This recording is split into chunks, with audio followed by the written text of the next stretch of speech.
Everyone, welcome back to my YouTube channel. दोस्तों, कैसे हैं आप सब? उम्मीद करती हूँ बहुत बढ़िया होंगी, मजे में होंगी। मैं भी बिल्कुल बढ़िया हूँ। तो जैसा कि आप सभी जानते हैं, केवीएस पेडागोजी की सीरीज हमने स्टार्ट की है, जो कि टीजीटी, पीजीटी, पीआरटी सभी पोस्ट के लिए है। पहली यूनिट केवीएस पेडागोजी की हम कंप्लीट कर चुके हैं, दूसरी यूनिट हमारी चल रही है। और दूसरी यूनिट में आज का जो हमारा टॉपिक है वो क्या है? Instructional plans. इंस्ट्रक्शनल प्लान्स की अगर हम बात करें तो इसमें ईयर प्लान, यूनिट प्लान और लेसन प्लान, ये तीन तरह की प्लानिंग आपकी दी गई है। ठीक है, तो ईयर प्लान और यूनिट प्लान ये दोनों हम कंप्लीट कर चुके हैं। और आज की वीडियो में हम बात करेंगे लेसन प्लान की। ठीक है, लेसन प्लान को बिल्कुल डिटेल में समझेंगे। तो चलिए स्टार्ट करते हैं आज की इस वीडियो को स्टार्ट करने से पहले आप लोगों को बताना चाहूंगी कि भाई वीडियोस आप लोगों के लिए इन्फॉर्मेटिव है, हेल्पफुल है, तो चैनल को लाइक, शेयर और सब्सक्राइब आप कर सकते हैं, जो कि एब्सोल्युटली फ्री है। ठीक है, आगे बढ़ते हैं, बात करेंगे लेसन प्लान की। और एक बात और यहाँ पर आप लोगों को बताना चाहूंगी कि भाई ये आरआरबी पीआरटी वाले बच्चों के लिए भी ये सीरीज है, क्योंकि आरआरबी पीआरटी और केवीएस की पेडागोजी का सिलेबस डिट्टो है। बार बार मैं आप लोगों को हर वीडियो में बोल रही हूँ। ठीक है, तो लेसन प्लान होता क्या है? लेसन प्लान का मतलब है कि भाई जो भी टीचर क्लास में जाएगी तो वो डेली की डेली उस लेसन को प्रिपेयर करके जाएगी। हर डे जो भी लेसन वो करवाएगी उस लेसन को प्रिपेयर करके जाएगी, ताकि क्लासरूम इंस्ट्रक्शंस को इफेक्टिव किया जा सके। तो ये क्या करता है? ये लेसन प्लान से क्या होता है? It helps in structuring lessons, managing time and engaging students in meaningful learning. ठीक है, ताकि लेसन जो भी वो करवाएगी तो उसको बिल्कुल स्ट्रक्चर्ड कर सकती है। मतलब उसको क्या पहले करवाना है, उसके बाद क्या करवाना है, टाइम मैनेजमेंट कर सकती है, स्टूडेंट्स को किस तरह से इंगेज कर सकती है। इन सारी चीजों को ध्यान रखना बहुत जरूरी होता है, ताकि लर्निंग को मीनिंगफुल किया जा सके।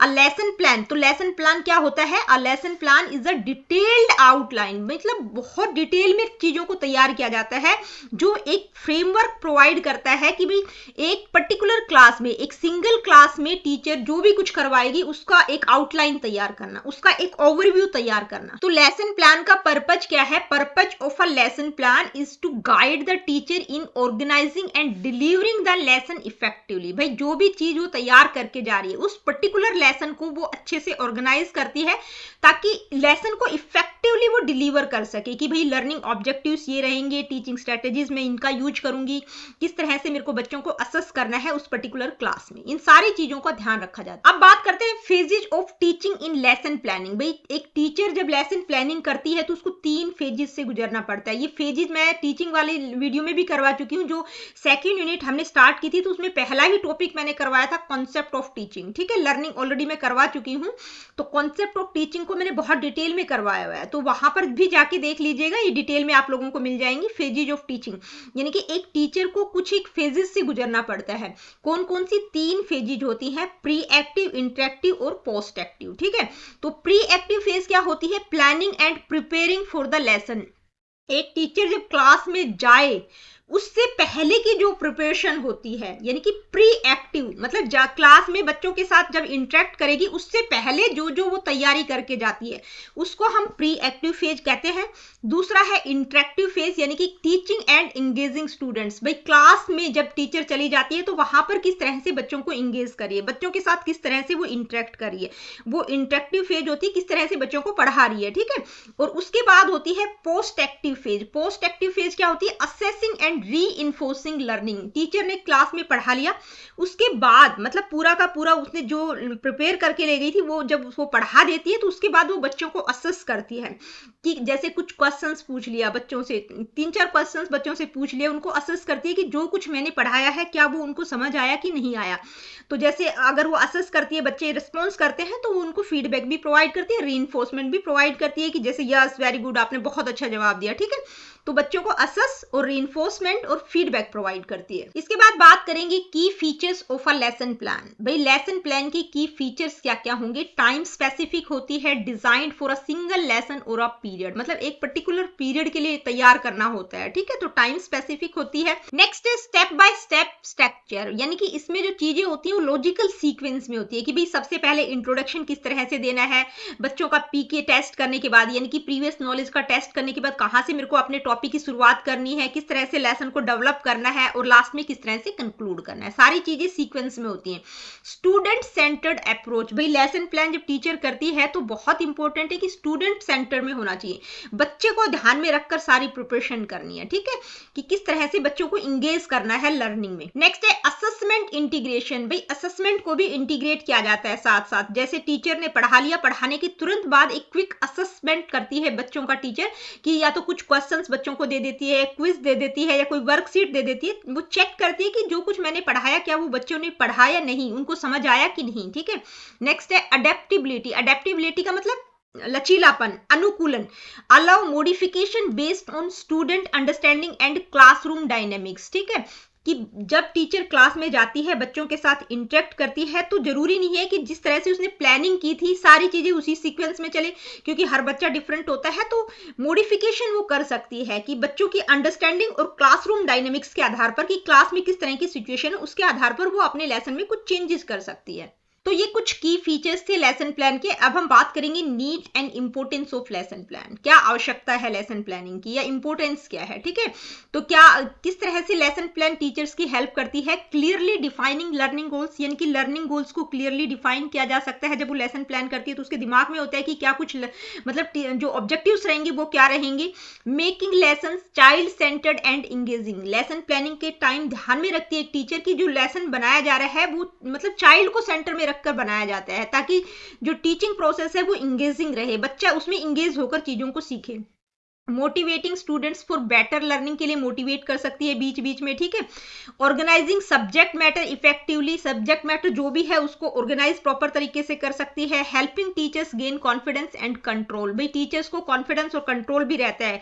जब टीचर एक लेसन को प्रिपेयर करके जाती है तो बहुत कॉन्फिडेंटली क्लास में अच्छे से पढ़ाती है बच्चों को। Solving classroom challenges effectively. भाई टीचर को अपने लेसन पर फुल कमांड है, तो जो भी क्लास में किसी भी प्रकार का चैलेंजेस रहेगा, बच्चे किसी भी प्रकार से कोई भी क्वेश्चन पूछेंगे तो उनको प्रॉपर तरीके से सोल्व कर सकती है, अगर उसको अच्छे से कमांड है अपने उस टॉपिक पर, उस लेसन पर। नेक्स्ट है सेविंग टाइम एंड एनर्जी, यानी कि टाइम और एनर्जी भी सेव करता है लेसन प्लान। भाई पहले से टीचर की तैयारी है। कभी कभी क्या होता है ना कि टीचर क्लास में जाती है, बच्चे कोई ऐसा क्वेश्चन पूछ लेते हैं कि पूरा का पूरा मतलब पीरियड ही उस चीज में खत्म हो जाता है। तो क्या है कि टाइम और एनर्जी भी सेव होता है कि भाई आप प्रिपेयर हैं किसी भी चीज के लिए।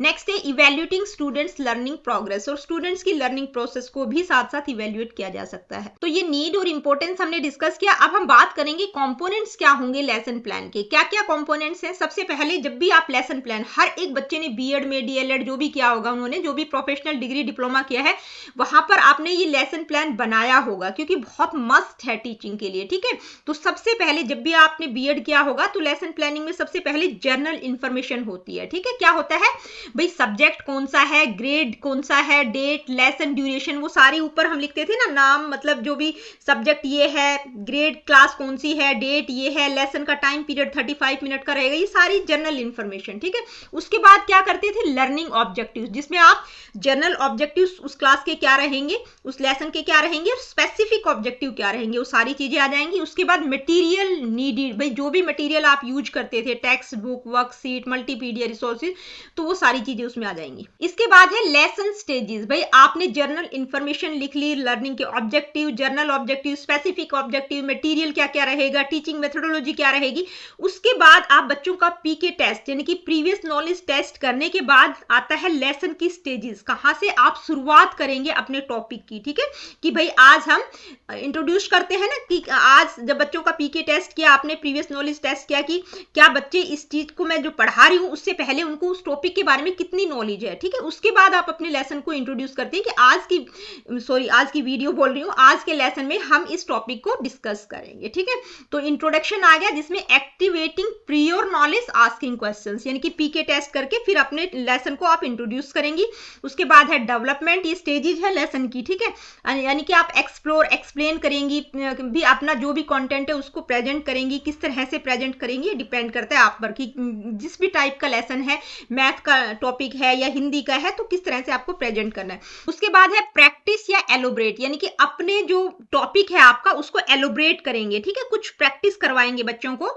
उसके लिए आप group task, problem solving, real world application का प्रयोग कर सकते हैं। उसके बाद आप बच्चों को असेस करेंगे, उसके लिए छोटी सी कोई क्विज दे सकते हैं, क्वेश्चन आंसर पूछ सकते हैं।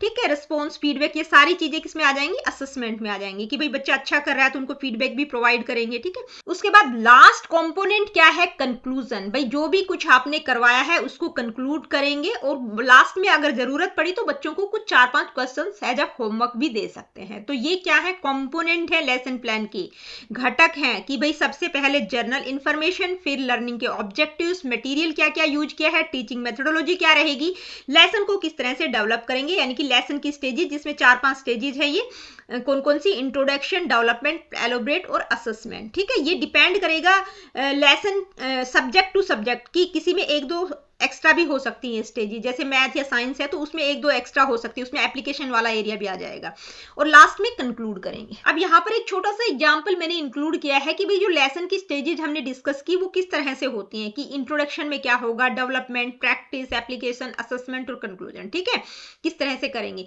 तो सबसे पहले इंट्रोडक्शन यानी कि जो स्टेजेस हैं वो, फिर टीचर एक्टिविटी क्या रहेगी, स्टूडेंट एक्टिविटी और असेसमेंट। ठीक है, टॉपिक हमारा क्या है, मैथ का मल्टीप्लीकेशन ऑफ फ्रैक्शंस, तो ये वाला टॉपिक आपको करवाना है। तो जो इंट्रोडक्शन वाली स्टेज होगी उसमें टीचर एक्टिविटी क्या रहेगी, स्टूडेंट एक्टिविटी क्या रहेगी, किस तरह से असेस करेंगे। ठीक है, तो ask students to recall how to multiply whole numbers. ठीक है, भाई आपको पीके टेस्ट तो करना ही पड़ेगा ना, प्रीवियस नॉलेज टेस्ट तो करेंगे कि फ्रैक्शन का मल्टीप्लीकेशन करने से पहले आपको होल नंबर्स का मल्टीप्लीकेशन आना चाहिए, कि भाई 2 मल्टीप्लाई बाई 3 आप बच्चों से पूछेंगे कि 2 मल्टीप्लाई बाई 3 क्या होता है, तो बच्चे जवाब देंगे, क्या करेंगे बच्चे, रिकॉल करेंगे मल्टीप्लीकेशन ऑफ होल नंबर्स को, कहेंगे 6 होता है। ठीक है, यानी कि ओरल असेसमेंट आप करेंगे बच्चों का, पीके टेस्ट आप करेंगे, प्रियोर नॉलेज कितनी है।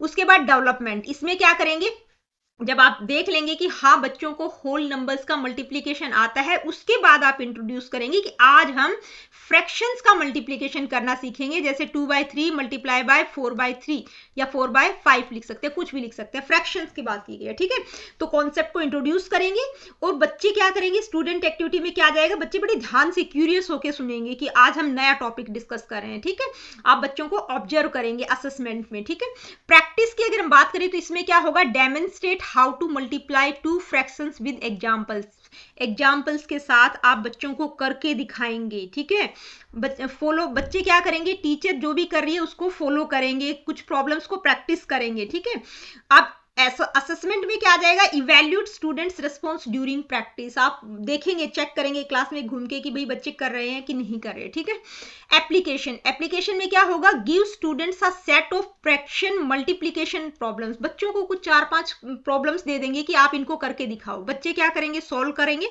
आप क्लास में घूम के चेक करेंगे बच्चों को। इसके बाद आता है असेसमेंट। ठीक है, कौन सी स्टेज आती है, असेसमेंट, भाई आपने अपना टॉपिक कंप्लीट करवा दिया, अब बाद में जो 5-7 मिनट बच जाते हैं क्लास में, तो उसमें एक छोटा सा क्विज दे सकते हैं या कुछ क्वेश्चंस दे सकते हैं बच्चों को। ठीक है, बच्चे क्या करेंगे, सोल्व करेंगे क्विज को और सबमिट करेंगे, quiz evolution based on correctness, आप उसको इवेल्युएट करेंगे असेसमेंट में। ठीक है, कंक्लूजन में क्या होगा कि भाई जो भी आपने करवाया है उनको दोबारा से एक बार रिवाइज कराएंगे, जो भी स्टेप्स होंगे मल्टीप्लिकेशन ऑफ फ्रैक्शन से रिलेटेड उनको बताएंगे, मतलब मेन चीजें सारी की सारी बच्चों को कंक्लूड करेंगे, बच्चे ध्यान से सुनेंगे, अपनी नॉलेज पर रिफ्लेक्शन डालेंगे, भाई वो चिंतन मनन करेंगे कि हाँ हमें क्या कुछ समझ आया। ठीक है, और उनके दिमाग में कोई क्वेश्चन होगा तो वो पूछ भी सकते हैं। उसके बाद असेसमेंट में आप बच्चों को कुछ होमवर्क के लिए 4-5 क्वेश्चंस दे सकते हैं। तो इस तरह से डेवलप होती हैं ये लेसन की स्टेजेस। तो ये जो एग्जाम्पल है एक रफ सा एग्जाम्पल है, पूरी की पूरी लेसन प्लान का एग्जाम्पल नहीं है। ठीक है, पूरी की पूरी लेसन प्लान में तो आपको सब कुछ लिखना पड़ता है, जो कि हमने कंपोनेंट्स में देखा था। ठीक है, अब हम बात करेंगे प्रिंसिपल्स ऑफ लेसन प्लानिंग, भाई क्या क्या सिद्धांत होने चाहिए लेसन प्लानिंग के, किन किन बातों का ध्यान रखना चाहिए। पहला है क्लैरिटी ऑफ ऑब्जेक्टिव्स, यानी कि जो भी ऑब्जेक्टिव्स हों वो बिल्कुल क्लियर और वेल डिफाइंड होने चाहिए। Availability of resources, plan based on available materials, कि भाई जो भी प्लानिंग आप कर रहे हैं किसी पर्टिकुलर लेसन की, तो पहले ध्यान में रखना है कि उस चीज के लिए रिसोर्सेज हैं कि नहीं। ठीक है, रिसोर्सेज होने चाहिए। नेक्स्ट है understanding teachings prior knowledge, build on what they already know, यानी कि अगला कॉन्सेप्ट आप तभी करवाएंगे कि पहले आपको पीके टेस्ट करना है, प्रीवियस नॉलेज को टेस्ट करना है कि बच्चे जो मैं करवाने जा रहा हूं उससे पहले उनको उस टॉपिक के बारे में कितनी नॉलेज है। नेक्स्ट है motivating students, use activities that spark interest, भाई बच्चों को बीच बीच में मोटिवेट भी करेंगे। ठीक है, नेक्स्ट है mastery of subject, teacher should have deep subject knowledge, teacher को अपने सब्जेक्ट पर मास्टरी होनी चाहिए, उसको अपने सब्जेक्ट की डीप अंडरस्टैंडिंग अंडरस्टैंडिंग होनी चाहिए।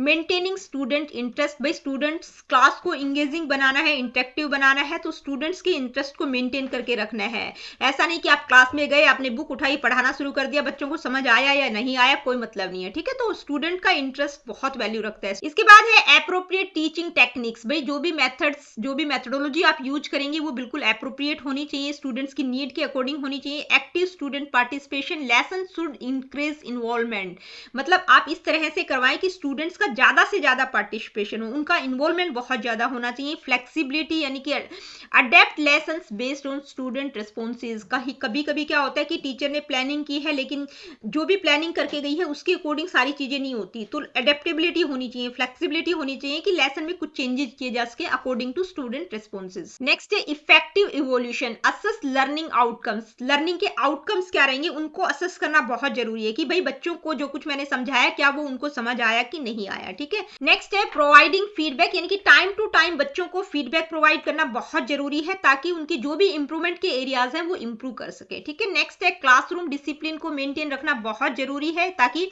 Maintain and organise and respectful learning environment, ठीक है। तो क्लासरूम डिसिप्लिन का भी ध्यान रखना है। तो ये क्या है, ये प्रिंसिपल्स हैं, यानी कि कौन कौन सी बातों का आप ध्यान रखेंगे जब आप लेसन प्लान बनाएंगे। ऑब्जेक्टिव्स क्लियर होने चाहिए, रिसोर्सेज अवेलेबल होने चाहिए, स्टूडेंट्स की प्रियोर नॉलेज कितनी है उसको ध्यान में रखना है, मोटिवेट करना, सब्जेक्ट पर मास्टरी होनी चाहिए टीचर को, स्टूडेंट्स के इंटरेस्ट को मेंटेन करना है, टीचिंग टेक्निक एप्रोप्रिएट होनी चाहिए, स्टूडेंट्स का इन्वॉल्वमेंट होना चाहिए, फ्लेक्सिबिलिटी होनी चाहिए कि भाई टीचर को जहां पर जरूरत पड़े वो लेसन को अडेप्ट कर सके, इफेक्टिव इवोल्यूशन असेसमेंट होना चाहिए, फीडबैक प्रोवाइड किया जाना चाहिए, क्लासरूम का डिसिप्लिन भी बेहतर होना चाहिए। ये कुछ चीजें हैं, कुछ बातें हैं, जब एक टीचर लेसन प्लान बनाए तो इन सारी चीजों को ध्यान में रखना बहुत जरूरी है। इसके बाद बात करेंगे अप्रोचेज टू लेसन प्लानिंग, भाई लेसन प्लानिंग के लिए डिफरेंट अप्रोचेज बताए गए हैं कि एक सब्जेक्ट टीचर इन अप्रोचेज का प्रयोग कर सकती है लेसन प्लानिंग के टाइम, ठीक है। कौन कौन से हैं, ये 4 अप्रोचेज हैं जो कि बहुत ज्यादा इंपॉर्टेंट है।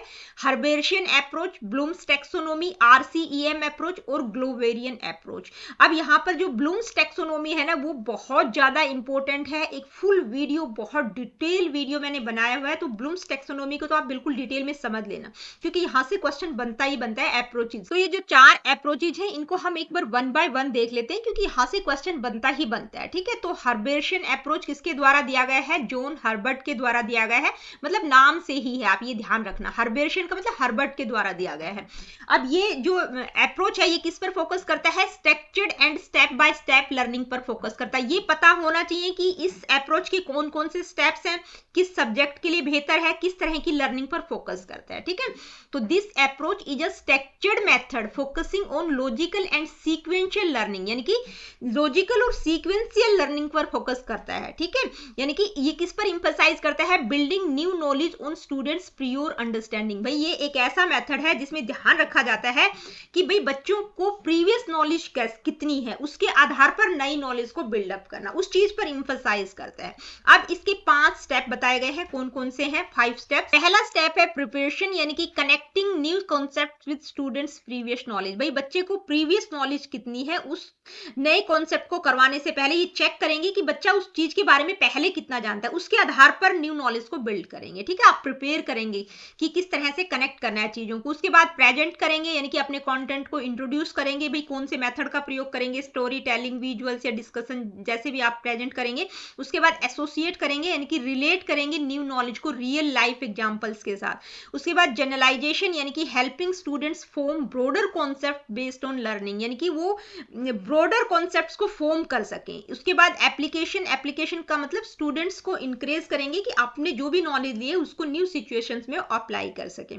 तो 5 स्टेप बताए गए हैं हर्बर्ट के द्वारा, प्रिपरेशन, प्रेजेंटेशन, एसोसिएशन, जनरलाइजेशन और एप्लीकेशन। इनका सीक्वेंस भी आप लोगों से पूछा जा सकता है। अब ये जो हर्बेशियन अप्रोच है ये किसके लिए बेस्ट है, यानी कि subjects requiring sequential understanding like mathematics and science, यानी कि जहां पर चीजें सीक्वेंस में होती हैं, लॉजिकल होती हैं, वहां पर ये बेस्ट है, ठीक है। जैसे साइंस हो गया, मैथमेटिक्स हो गया, इसमें हम चीजों को स्टेप बाय स्टेप करते हैं, एक सीक्वेंस में चीजों को करते हैं। नेक्स्ट है Bloom's taxonomy. Bloom's taxonomy cognitive based learning की बात करता है, ठीक है। यानी कि इसमें जो लर्निंग होती है किस पर बेस्ड होती है, कॉग्निटिव बेस्ड लर्निंग होती है। बेंजामिन ब्लूम के द्वारा इसको दिया गया है।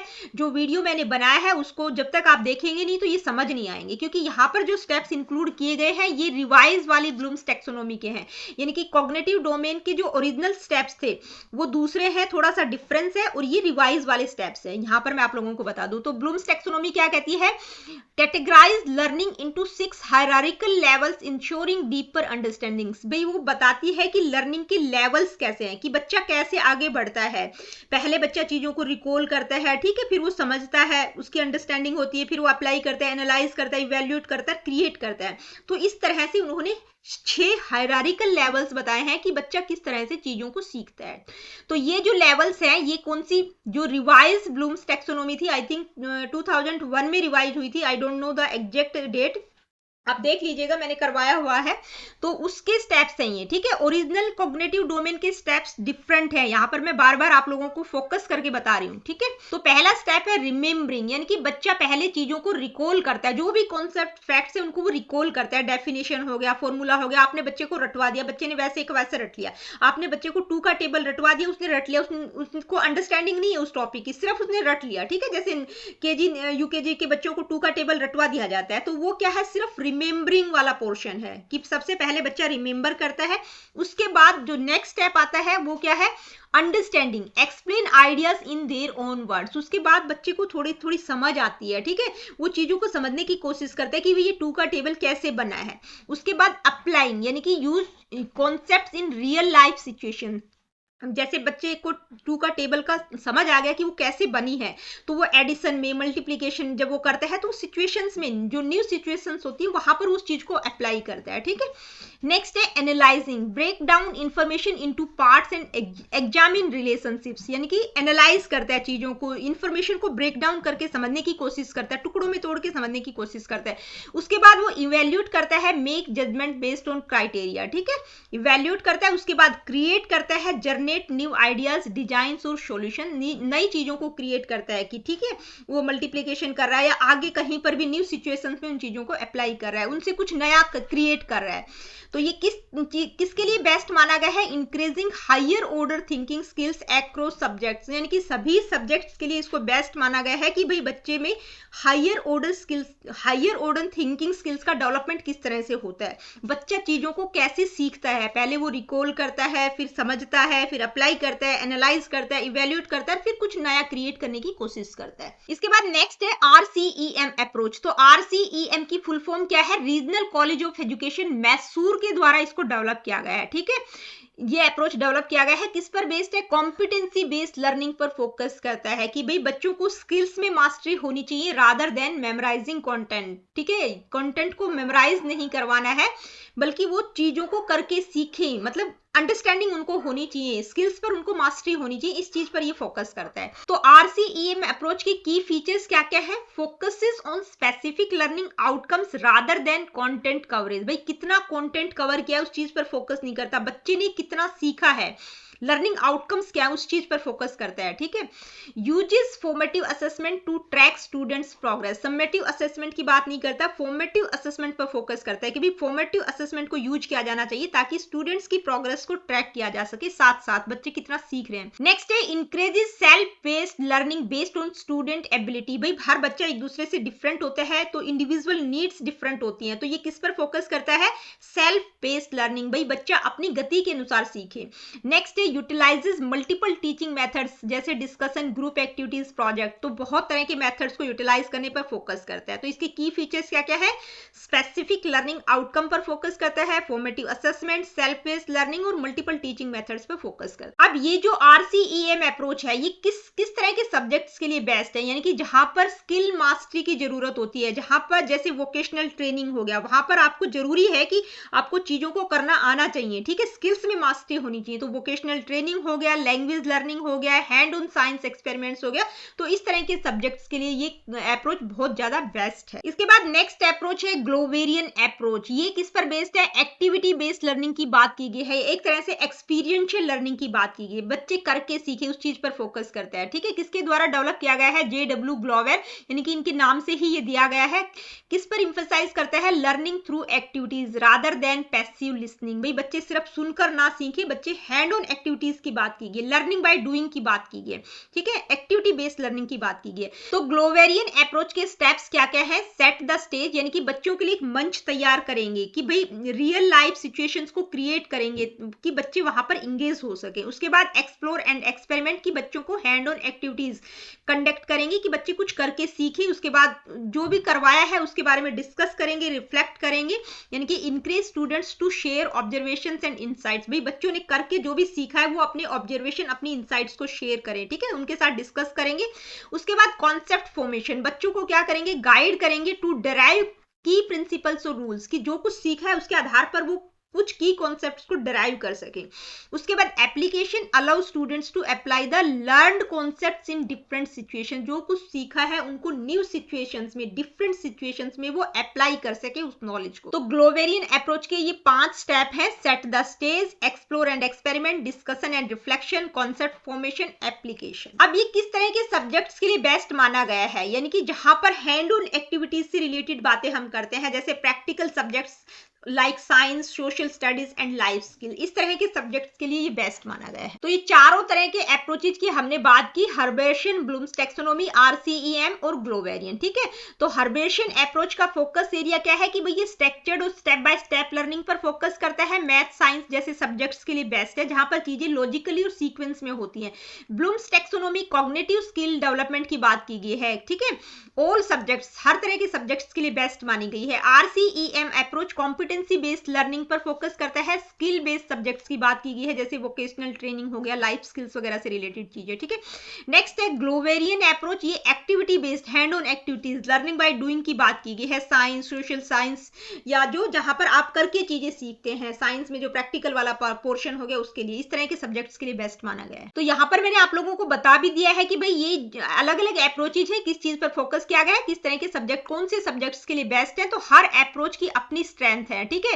टीचर जो है इन मेथड्स को कंबाइन कर सकती है, डिपेंड करता है कि स्टूडेंट्स की नीड और सब्जेक्ट की रिक्वायरमेंट क्या है, ताकि लर्निंग एक्सपीरियंसेस को इफेक्टिव किया जा सके। तो अभी हमने लेसन प्लान के अप्रोचेज को डिस्कस किया। अब हम बात करेंगे कि भाई लेसन प्लान के डिसएडवांटेजेस भी तो होंगी, क्योंकि किसी चीज के प्रॉस होते हैं, किसी के कुछ फायदे होते हैं, तो उससे कुछ ना कुछ नुकसान भी होते हैं। तो कुछ डिसएडवांटेजेस भी कई बार एग्जाम में पूछ ली जाती है, तो आपको पता होनी चाहिए कि भाई लेसन प्लानिंग की क्या क्या डिसएडवांटेजेस हो सकती हैं। तो क्या है? पहला है time intensive, creating daily lesson plans can tedious and require significant efforts. भाई बहुत बोरिंग लगता है, ठीक है। एक टाइम के बाद जब टीचर एक्सपर्ट हो जाता है तो उसको वो बहुत टाइम इंटेंसिव लगता है, ठीक है। नेक्स्ट है रिजिडिटी होती है, if students need more time on a topic the lesson plan में नीड एडजस्टमेंट। अब रिजिडिटी होती है यहाँ पर कि किसी बच्चे को ज्यादा टाइम की रिक्वायरमेंट है लेकिन लेसन प्लान के अकॉर्डिंग आप ज्यादा नहीं दे पाएंगे, ठीक है। लिमिटेड स्कोप होता है, focuses only on individual lessons which may not always align with broader goals, कि भाई हर दिन आप लेसन प्लान पर फोकस करें, इंडिविजुअल लेसन्स बना रहे हैं, तो जो ब्रॉडर गोल्स होंगे उन चीजों पर फोकस नहीं किया जाता। बस एक एक लेसन लिया आपने और बनाते चले गए, तो जो ब्रॉडर गोल्स है उनके साथ वो चीजें हो सकता है अलाइन ना करें। नेक्स्ट है नॉट ऑलवेज प्रैक्टिकल, भाई हमेशा प्रैक्टिकल भी नहीं होंगी। अनएक्सपेक्टेड क्लासरूम सिचुएशंस हो सकती हैं, डिस्ट्रप्शन हो सकता है, स्टूडेंट एब्सेंट हो सकता है, या कोई भी रीजन हो सकता है, क्लास में किसी भी तरह की सिचुएशन आ सकती है। तो क्या है कि उस टाइम पर वो प्लान जो है इनइफेक्टिव हो जाता है। तो ये लेसन प्लान की कुछ डीमेरिट्स हमने डिस्कस की। अब इसके बाद देखिए हम कंक्लूड करेंगे इस टॉपिक को कि जो इंस्ट्रक्शनल प्लानिंग वाला टॉपिक था, जिसमें ईयर प्लान, यूनिट प्लान और लेसन प्लान, तीनों पर इंडिपेंडेंट वीडियोस मैंने बनाया है, ठीक है। तो इनको कंक्लूड करके हम क्या देख सकते हैं, ईयर प्लान की जब हम बात करते हैं तो भाई एंटायर सिलेबस इसमें आ जाएगा, ड्यूरेशन इसका फुल एकेडमिक ईयर के लिए आप बनाते हैं इसको, कवर ऑल सब्जेक्ट्स, ठीक है। और लेवल क्या रहेगा, ब्रॉडर ओवरव्यू, यानी कि एक ब्रॉडर ओवरव्यू टीचर प्रोवाइड करती है पूरे थ्रू आउट द ईयर उसको क्या कुछ करना है। यूनिट प्लान में क्या होता है, एक सिंगल यूनिट होती है या उस यूनिट में एक पर्टिकुलर टॉपिक भी हो सकता है। टाइम ड्यूरेशन कुछ वीक्स का होता है या मंथ का हो सकता है, ठीक है, एक मंथ का हो सकता है या कुछ दिनों का हो सकता है।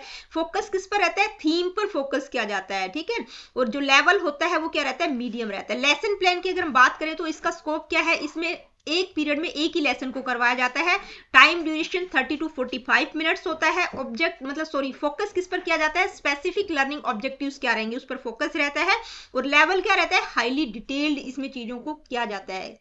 तो ईयर प्लान, यूनिट प्लान और लेसन प्लान यानी कि इंस्ट्रक्शनल प्लान, हर तरह की जो प्लान है उसका अपना डिफरेंट पर्पज होता है, ठीक है। जैसे ईयर प्लान क्या प्रोवाइड करती है, बिग पिक्चर स्ट्रेटेजी प्रोवाइड करती है but lack day to day details, यानी कि डे टू डे डिटेल्स का अभाव वहां पर रहता है। यूनिट प्लान क्या करता है, डिटेल्ड गाइडेंस फॉर थीम्स और टॉपिक्स के लिए गाइडेंस प्रोवाइड करती है, लेकिन बहुत इंपॉर्टेंट है, बहुत ध्यान रखना जरूरी है कि वो ईयर प्लान के साथ अलाइन होनी चाहिए। नेक्स्ट है लेसन प्लान, क्या करती है, स्ट्रक्चर डेली टीचिंग, भाई किस तरह से आप डेली बच्चों को पढ़ाएंगे उस चीज पर फोकस करती है। वहां पर फ्लेक्सिबिलिटी का आपको ध्यान रखना है कि जहां पर चेंज करने की आवश्यकता है तो वहां पर चेंज किया जाना चाहिए। A balanced combination of all three plans ensure effective and structured teaching, यानी कि इन तीनों को कंबाइन करके, इन तीनों तरह की प्लानिंग को कंबाइन करके आप टीचिंग को बेहतर बना सकते हैं, इफेक्टिव बना सकते हैं, स्ट्रक्चर्ड टीचिंग हो सकती है।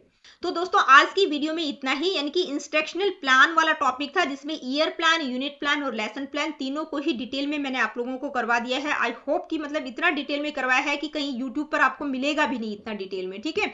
तो वीडियो सेशंस आप लोगों को पसंद आते हैं, आप लोगों के लिए हेल्पफुल है, इन्फॉर्मेटिव है, तो वीडियोस को लाइक, शेयर और सब्सक्राइब चैनल को आप कर सकते हैं, जो कि एब्सोल्युटली फ्री है।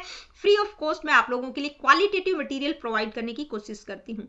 मिलती हूँ आप लोगों से अपनी अगली वीडियो में। अगली वीडियो में हम क्या करेंगे कि भाई मैं क्वेश्चंस भी साथ साथ करवाती हूँ, तो ये अलग अलग वीडियो ही बहुत बड़े बड़े बन गए हैं। तो अगली वीडियो में जो हमने इंस्ट्रक्शनल प्लान वाला टॉपिक किया है जिसमें ईयर प्लान, यूनिट प्लान और लेसन प्लान से रिलेटेड क्वेश्चंस हम डिस्कस करेंगे।